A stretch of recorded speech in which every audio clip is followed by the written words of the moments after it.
हैदराबाद और वर्धा में एनआईए ने मुख्तलिफ मकामात पर छापे मारे हैं। मुश्तबा दहशतगर्द अब्दुल बासित के मुबैना साथियों के ठिकानों पर छापेमारी की गई है।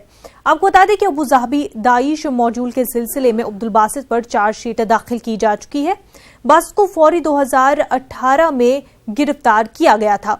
अब्दुल कदीर के मामलात की जांच के दौरान बासित को पकड़ा गया था। हमारे नुमाइंदे संजय तिवारी इस वक्त हमारे साथ जुड़ चुके हैं। संजय, कार्रवाइयां की जा रही है एनआईए की जानिब से हैदराबाद और वर्धा में, क्या कुछ अपडेट मिल पा रहे हैं? देखिए, सुबह करीबन 3 बजे 4 बजे के दरमियान जो है वो एनआईए की टीम अब्दुल बासित और उसके सहयोगियों के ठिकानों पर पहुंची और उसके बाद से वो उनसे पूछताछ जारी है। अभी भी एनआईए की टीम यहाँ पर मौजूद है।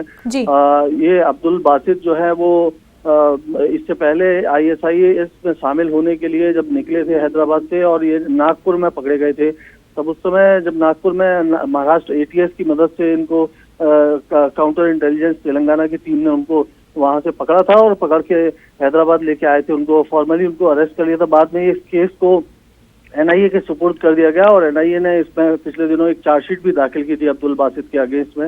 अभी ये जो है उसी सिलसिले में और जानकारियां कुछ मिली हैं। अब्दुल बासित उनका साथी था एक नाज मोहम्मद, उनसे पूछताछ के लिए और उनके किसी सहयोगी के बारे में एक और क्लू मिला है एनआईए को, ऐसी हमें सूत्र जानकारी दे रहे हैं। तो उनसे पूछताछ के लिए वहां पर एनआईए की टीम मौजूद है।